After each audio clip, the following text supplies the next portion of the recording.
In 1963, a letter arrived at the Detroit Free Press 3 weeks after its author was already dead. The handwriting was careful, deliberate, as if each word had been chosen with the weight of a man's final breath. The letter began, "If you are reading this, they have killed me for trying to vote." The man who wrote those words was Thomas Edward Washington, a 34-year-old mechanic from Meridian, Mississippi. He had never hurt anyone. He had never broken a law. His only crime was believing that the Constitution applied to him too. Thomas grew up in a shotgun house on the wrong side of Meridian's railroad tracks. His father, Samuel, worked 16-hour days at the lumber mill, coming home each night with sawdust in his hair and splinters embedded so deep in his hands they looked like freckles. His mother, Ruth, took in washing from white families across town, her knuckles raw and bleeding from lye soap and scalding water. They had dreams that stretched beyond their circumstances, but they kept those dreams small and quiet, the way black families had learned to do in Mississippi. Thomas was different. Even as a boy, he asked questions that made adults uncomfortable. Why couldn't he drink from the fountain at the courthouse? Why did he have to step off the sidewalk when white folks approached? Why did his textbooks have pages missing and covers torn when the white school down the road had books that still smelled like fresh ink? His mother would pull him close when he asked these questions, her voice dropping to a whisper. "Baby, some questions are dangerous. Some questions can get you killed." But Thomas couldn't stop asking. By 1954, when the Supreme Court ruled in Brown v. Board of Education, Thomas was 25 and working as a mechanic at Johnson's Auto Repair. He had married a gentlewoman named Clara, a schoolteacher who shared his quiet fire for justice. They lived in the same neighborhood where he grew up, in a house they painted yellow because Clara said it looked like sunshine. The Supreme Court decision changed everything and nothing at all. On paper, segregation was illegal. In Meridian, Mississippi, nothing changed except the anger in white faces grew sharper, more focused. The Ku Klux Klan held rallies in the town square. Cross burnings became as common as Sunday services. Thomas watched his neighbors grow smaller, more careful, more afraid. But something inside him was expanding, filling with a dangerous hope. In 1962, Thomas made a decision that would seal his fate. He decided to register to vote. The first time he walked up the steps of the Lauderdale County Courthouse, his hands were shaking. Not from fear, but from the weight of the moment. His grandfather had been born into slavery. His father had lived his entire life under Jim Crow's boot. And here was Thomas, about to claim the most fundamental right of American citizenship. The registrar, a thin white man with wire-rimmed glasses and a smile like a knife, looked up from his desk with mock surprise. Well, what can I do for you, boy?" "I'd like to register to vote, sir." The man's smile widened. "Is that so? Well, first you'll need to take a little test. Just to make sure you understand the Constitution." The test was designed to be impossible. Questions about the exact number of bubbles in a bar of soap. Interpretations of legal language that would challenge law professors. Mathematical problems with no correct answers. Thomas failed, as he was meant to fail. But he came back the next week. And the week after that. Word spread through Meridian's white community like wildfire. Thomas Washington, that uppity mechanic, was trying to vote. He was getting ideas above his station. He was forgetting his place. The first warning came in the form of a dead cat left on his porch, its neck twisted at an unnatural angle. Clara found it when she went to water her flowers. She stood there for a long time, staring at the small body, then quietly disposed of it without saying a word to Thomas. The second warning was more direct. 3 men in white hoods visited Thomas at work, their faces hidden but their voices familiar. One of them was definitely Sheriff Wade Barrett, his tobacco-stained drawl unmistakable even through the cotton mask. "Thomas," the sheriff said, his voice conversational, almost friendly. "I hear you've been making some noise about voting. Now, you know that's not how things work around here." Thomas continued working on the engine in front of him, his hands steady despite the hammering of his heart. "I have the right to register, Sheriff." The Constitution guarantees it. The Constitution. The sheriff laughed, a sound like gravel in a tin can. Boy, the Constitution is just paper. What matters is what's real. What's real is that this is Mississippi, and you are a Negro, and some things will never change. They left without touching him, but their message was clear. Next time would be different. That night, Thomas sat at his kitchen table and wrote his first letter to the Detroit Free Press. He had heard they were interested in stories about civil rights in the South. He wrote about the voter registration test, about the dead cat, about the visit from the Klan. He sealed the letter and asked his cousin Willie, who was heading north to look for work, to mail it from Detroit. The story ran 3 weeks later, buried on page 6, but it ran. Mississippi mechanic denied right to vote despite multiple attempts. In Meridian, the story landed like a bomb. Sheriff Barrett came to Thomas's house the next evening, no longer bothering with a hood. His face was flushed red with anger, his hands clenched into fists. You think you're real smart, don't you, boy? Getting your story in some Yankee newspaper. Well, let me tell you something. The only thing you've accomplished is signing your own death warrant. Clara stood behind Thomas in the doorway, her hand on his shoulder. She could feel him trembling, not with fear but with rage. Sheriff, Thomas said quietly, I'm not doing anything but trying to exercise my constitutional rights. Your rights? Barrett spat tobacco juice onto Thomas's yellow porch. Boy, your rights are whatever I say they are. And right now, you don't have any. After Barrett left, Clara begged Thomas to stop. They could move north, she said. Her sister lived in Chicago. They could start over somewhere safe.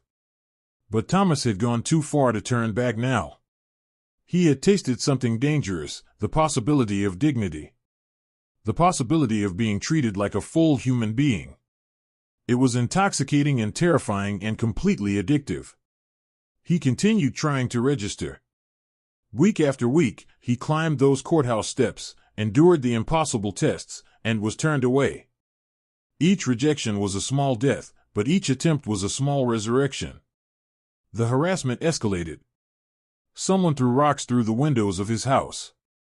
His car tires were slashed. White customers stopped bringing their cars to Johnson's auto repair, and eventually, Mr. Johnson, an old black man who had tried to stay neutral, had to let Thomas go. Without work, Thomas had more time to write.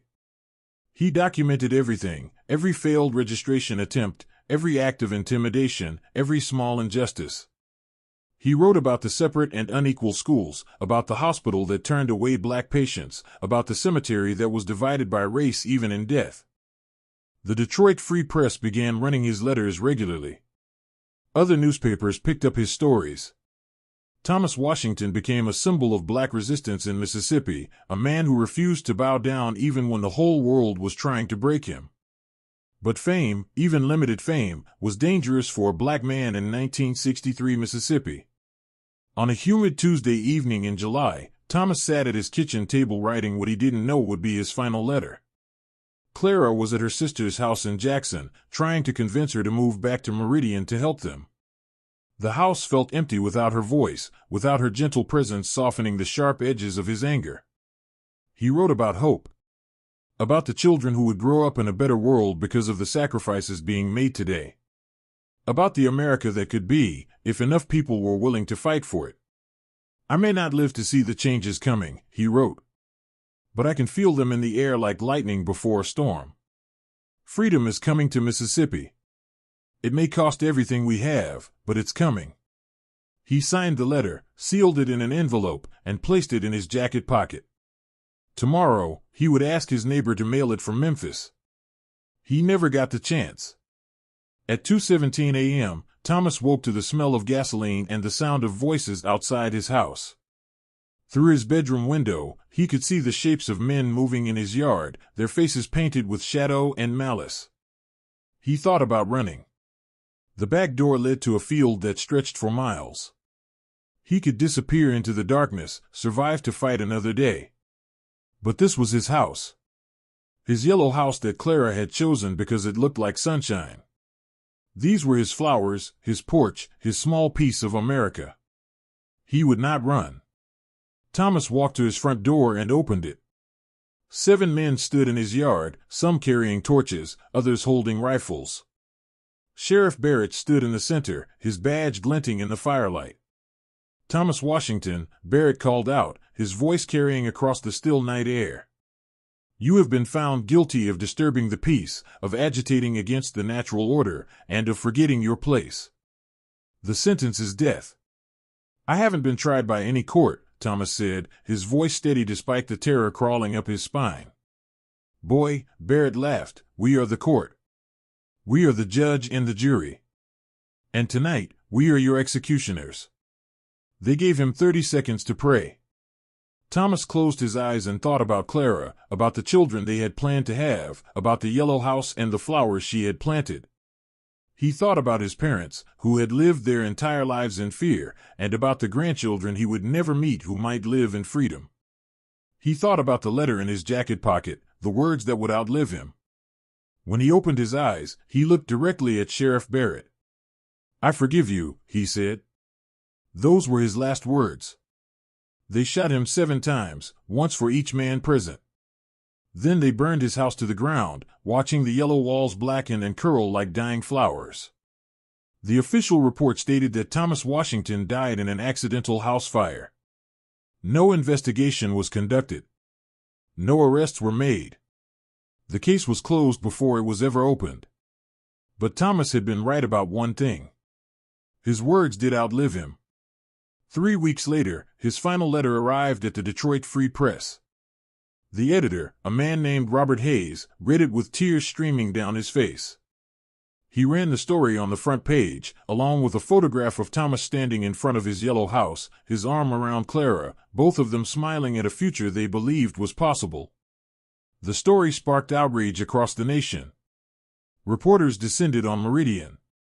Federal investigators arrived to ask uncomfortable questions. Sheriff Barrett was transferred to another county, though he was never charged with any crime. Clara never returned to Mississippi. She moved to Detroit, where she lived until her death in 2019 at the age of 94. She never remarried. She kept Thomas's letters in a wooden box on her dresser, reading them every night before bed. In 1965, 2 years after Thomas's death, the Voting Rights Act was signed into law. Black Americans could finally vote without facing impossible tests or deadly consequences. The change Thomas had died for finally came to pass. But here's what haunts me about Thomas Washington's story. It's not just that he died for trying to vote. It's that his death was so ordinary, so routine, that it barely made the local papers. How many other Thomas Washingtons were there? How many other yellow houses were burned? How many other letters were never mailed? In 2008, America elected its first black president. Barack Obama carried Mississippi by a narrow margin, thanks in large part to black voters who had finally claimed the right that Thomas Washington died trying to exercise. On election night, Clara Washington, then 83 years old, cast her ballot in Detroit and then called her nephew in Meridian. "Thomas was right," she said, her voice thick with tears. "Change did come. It just took longer than we thought." The yellow house where Thomas and Clara lived was torn down in 1975. A gas station stands there now. There's no marker, no memorial, nothing to indicate that a man once died there for believing in democracy. But every 2 years, when Americans go to the polls, Thomas Washington votes too. His ghost stands in every voting booth, his spirit lives in every ballot cast by someone who was once told they didn't have the right. The question is, do we remember the price that was paid? Do we understand that our democracy was built on the graves of people who died for the simple right to participate in it? Thomas Washington believed that freedom was worth dying for. The question we must ask ourselves is, what is it worth living for?